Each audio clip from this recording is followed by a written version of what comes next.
Hey everyone, welcome to a video where I'm gonna praise the hell out of Genshin Impact. Genshin Impact has been one of my favorite games of the past, since COVID began. Um, I know I've made a video, praising FGO, praising Arc Knights. I made two videos praising Arc Knights. I praised Star Rail in my showcase video, and these games are phenomenal. These games are absolutely amazing, but there's just something about Genshin that you know has latched on to me. It's like one of my comfort games. It's like whenever I'm bored or whenever I'm upset or depressed or sad or happy or anything, whenever I feel anything, I open up Genshin and I'm always back to being my happy self. um, this game is, I don't know why, but it's just like feels so comforting to play. Unlike other games, I have Art Knights games. I love the characters over there. I have FGO. I love all of them. All of my characters that I have in Star Rail, in Genshin, everybody. Like whoever I get, I love them like, to the utmost level. Even if I don't like their personality or anything, I'm just a proud owner of them. So, uh, come other games, it's good. But once your stamina runs out, once the in FGO your AP runs out, your sanity runs out in Arc Knights, or your Trailblaze power runs out in Star Rail, you're left with nothing to do. Like, alright, you can stare at the screen of the game, or in Star Rail you can explore the semi-open world that you have, or do simulated universe, but it's just a bunch of combat again and again. Like the whole loop of the game is doing combat, and there's nothing more to them. With Genshin, since it's an open world game, and I'm a huge fan of open world games. My favorite games are The Witcher 3, uh, 20, Cyberpunk 2077, obviously, and then Spider-Man, God of War, Far Cry, Assassin's Creed, Odyssey, Valhalla. Those two are my favorite. Even though many people hate them, they hate those two games. But I love Odyssey, I love Valhalla, and I love Syndicate. The three most hated games from the veteran Assassin's Creed fans. Those are my favorite games. Syndicate, especially because London. But yeah, a Watch Dogs, and then there are plenty of games. Far Cry. I've already said Far Cry. Final Fantasy 7 remake with the semi-open world again, but still, it's like amazing. I love games where you just explore the open world, where you have this massive world with people over there, and just you just random stuff going on. You have side quests, you have main quests, you have collectibles, mini games, everything. And with Genshin, initially it felt like a dead world because Mondstadt's population, you can see it's pretty low. Even with Leo, where you have maybe 20-25 NPCs in the entire Liyue harbor, and then that's it, or maybe 30-35, but still. But recent updates have shown Sumeru City is packed, Fontaine City is packed, and Fortress of Meripede, you also see many prisoners over there. So the growth that this game has is actually amazing. Going from year one, I started this game in February 2021. I left the game for 6-7 months, then got back to it at the end of September of that same year, of September 2021. I got back to the game, and it was fun. It was an amazing game. I enjoyed my time. I enjoyed playing it, and the reason why I think I enjoyed it more is because for the first 6 to 7 months, I think I I played Genshin Impact like a AAA title, which meant that I didn't look up at any videos. I didn't look up at any Reddit threads or guides, as people would call them, or any, you know, what should I say, the drama threads or something like that. Basically, I didn't open up anything Hoyoverse related because I just played this game like I would play any other AAA title. Sometimes I would open up to see the comments to praise characters. Yeah, I opened up Raiden Shogun's trailer or Shenhe's trailer, Yelan's trailer, and then seeing people hype up for that character, that made me happy.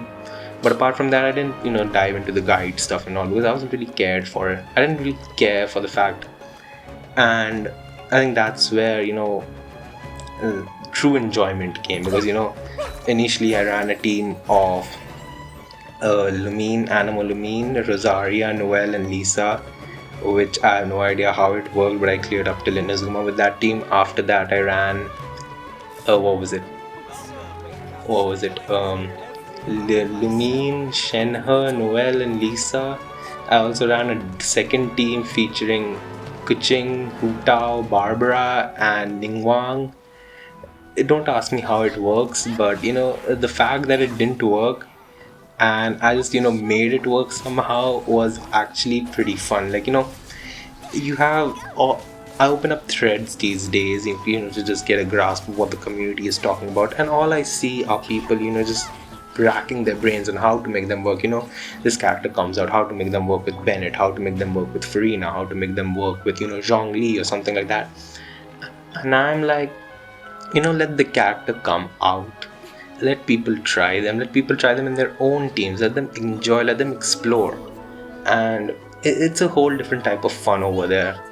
Like you see characters like, I remember when Dia came out and people were going mad over her, in the wrong sense, like obviously going mad over her. And I was like, let me get Dia first, I'll test her out. I got her, I saw her numbers. The numbers were pretty bad, but her gameplay is still good enough. Like, I enjoy the gameplay. It's an off-field pyro application. I do it with Miko. I get 2.5 seconds of overload or burning. It's fun. Like, in the overworld kind of stuff, it's fun. And I feel games are meant to be like that. Yeah, you have to pay it for fun. It's not like your life depends on it. Like, if you can't do a 2 million damage on the Spiral Abyss or in the Memory of Chaos, your life isn't going to end. It's not the end of the world, or the end of your team, or the end of your account, or the end of the character, or something like that. You're gonna reach it someday. Even if you don't, it's okay.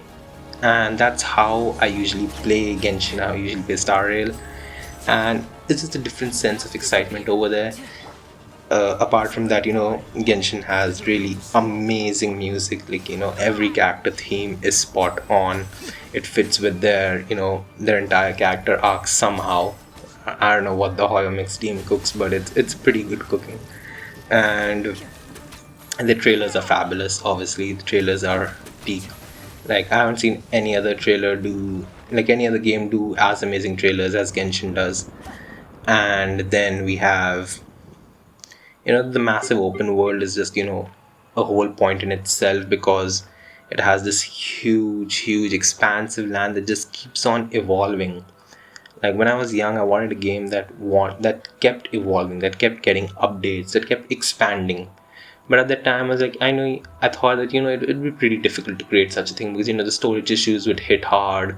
You'd have to manage everything with the same graphical conditions. You create a game in 2020, but in 2024 2025, graphics is going to get improved, hardware is going to get obsolete, so you need to keep that game maintained to run still on 2020 hardware while being able to run on the 2025 hardware as well. And the way Genshin does it is absolutely insane. The game came out on a mobile phone, and it still runs on a mobile phone, even though it takes a huge amount of space, but it still runs. And that's amazing. Like, how they made a AAA title. I call Genshin a AAA title. It's nothing less than that. You can call it a gacha game, whatever you want, but to me, it's close to a AAA title. It's got more money into it than any other AAA game involved. It gives me the same vibes as I play Valhalla or Witcher 3 or Cyberpunk or Spider-Man, anything. It gives me the same vibes. It has an RPG system where you have artifacts, where you have talent levels, weapon choices, everything like that. The only thing that doesn't matter are your dialogue choices for the story, but then again, it's like a linear game with the illusion of choice, which is good enough. I mean, I don't really care that much, because the story is still progressing. So you can't have an RPG experience and then keep multiple endings for everything. Minor dialogue changes work, but changing the entire story, that can only work in a full-fledged AAA game. So yeah, we get free story updates every year, which is insane. You get a campaign that's probably longer than all of the Call of Duty games combined, which is insane. And you have new regions to explore, new mechanics to explore. Like with Fontaine, we have underwater diving. which is insane. And the underwater is so pleasing. In other games I play underwater, and you have this breath mechanic. The underwater is pretty dark. You have weird creatures. You often die pretty quickly. Genshin has it. Genshin has done it really well with keeping it illuminated. It's bright. It's not that dark, and it's a different style of combat altogether. It's a different style of gameplay. Like when you're underwater, your skills, your attacks, it's everything. Everything is different. You have these water-based abilities. You have different types of enemies, and it's just a whole new world altogether, which is absolutely amazing.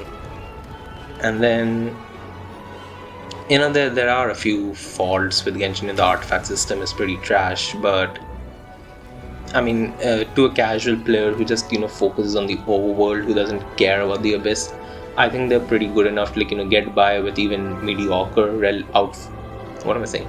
Mediocre artifacts, because it doesn't really matter much.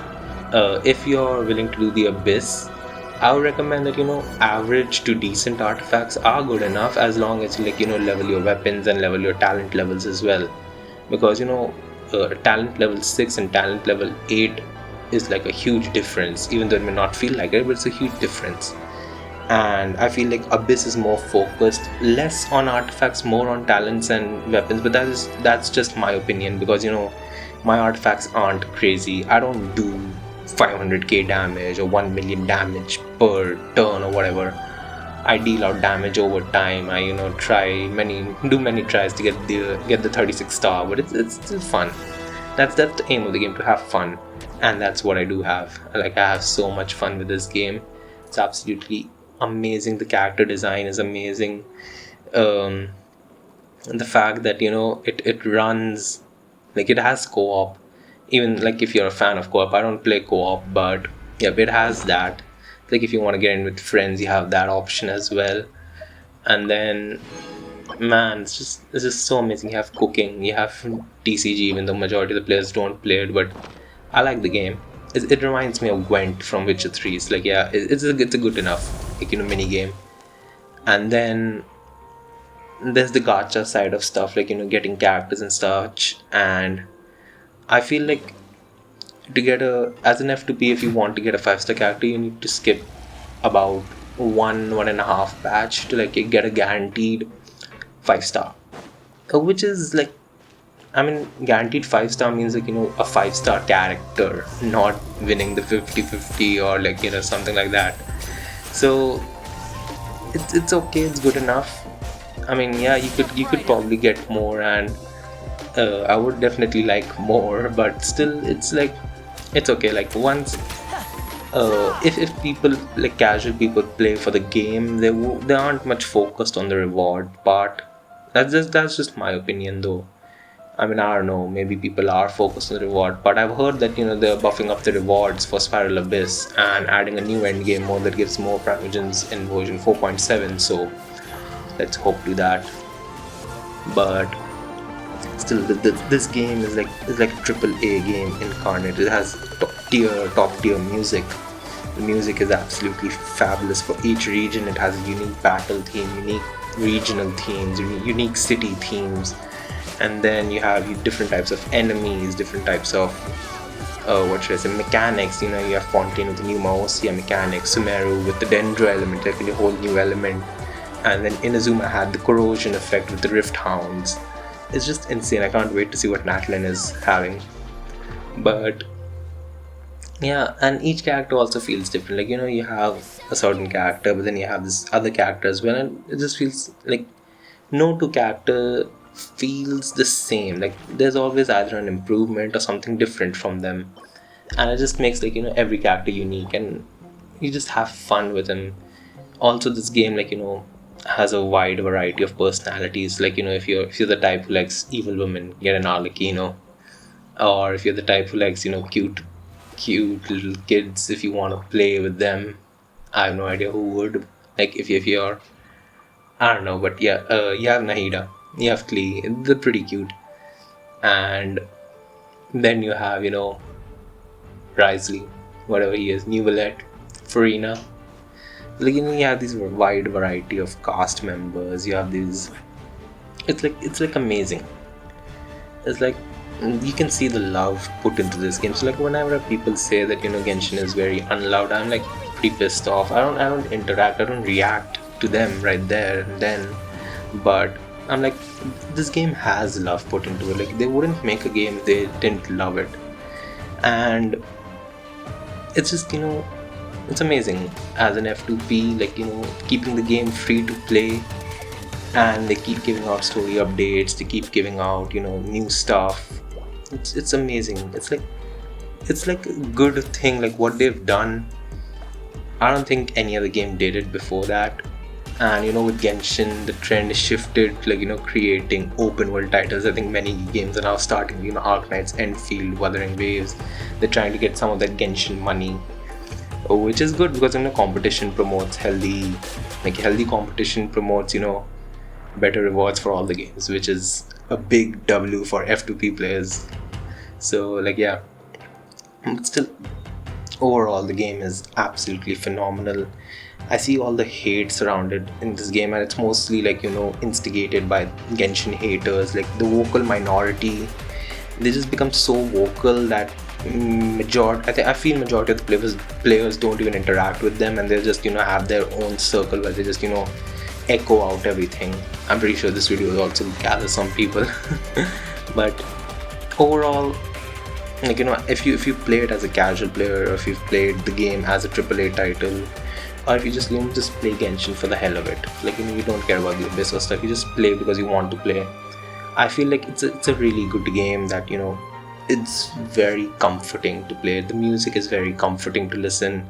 The controls aren't that crazy. The combat isn't that grindy or precision. Like it requires precision, like other games like PGR. It requires intense, like it's like if you don't do a specific combat, a combo move, you're pretty much effed. Same as in Honkai Impact.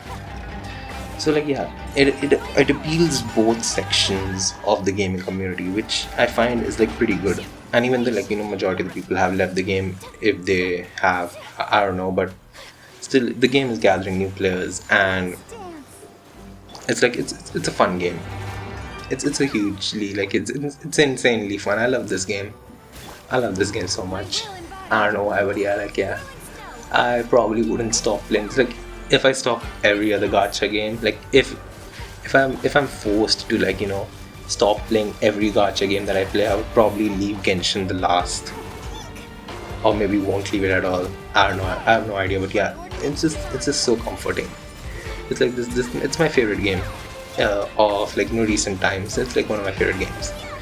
So yep, a little positivity for Genshin in this video, because we don't see that much these days. It's so tough to be positive for this game, because everywhere I go, it's always just the new character is hot, sexy, or this game sucks, or Genshin could never, which is probably the most cringiest shit that I've ever heard, but whatever. It's like yeah, Genshin could, man. It's a nice game. This is chill. It's like a good game for to just chill out, to have fun. And then that's where I'm gonna end it. As a casual player, as a person who just plays video games for fun, as they're meant to be played, not with your life on the line. It's fun. It's a nice game. And if you're a new player, if you want to try out Genshin, I would definitely recommend try it out. But my advice would be to not interact with the community at all until you have a basic understanding of what the game is, of your favorite characters. If you like some character, get them. Don't listen to other people. If you like Shinyan, get her. If you like Sayu, get her. If you like, I don't know, Garmin, get him. I mean, if you like anyone, just get them. It's a good game, and every character is viable. Don't listen to the meta side or the community side where they're like, oh no, get Neuvillette, he's the best character in the game. Like, screw that. I know he's the best character in the game, but what if somebody doesn't like him? Somebody prefers Chiori to Neuvillette. Let them get a Chiori. She's hot as hell. But yeah, that's just some of my rant. I get pretty pissed seeing some of the big players, but whatever. It's okay. Yeah, so I would definitely advise you to not interact with the community. Just play it out, test it out for yourself, and then head into the abyss, to the dark side of Genshin. Where shit goes down every day, where there are insane headcanon dramas.